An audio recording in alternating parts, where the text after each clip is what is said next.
requirements. Support to port agency papunta dito sa Canada. Ang requirements dito, sir. Ito po yung requirements, ma'am.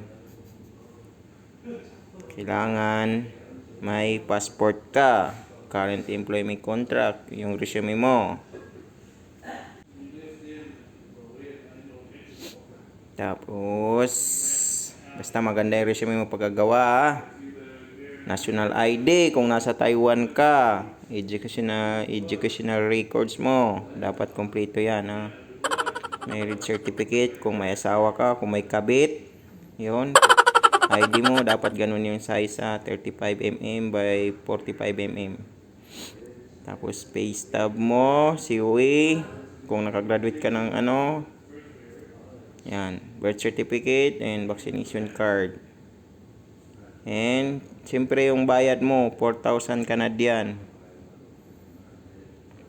Siguraduhin mo yung bayad mo, yun po yung requirements. Download nyo yung documents sa Google Drive nyo and email nyo sa cpujobs@ptpimmigration.com. Dapat isang email lang mga sir, mga ma'am. Kaya, yan. Hintayin nyo lang kung may mag-post sa FB page nila. Yun lang. That's all. Thank you.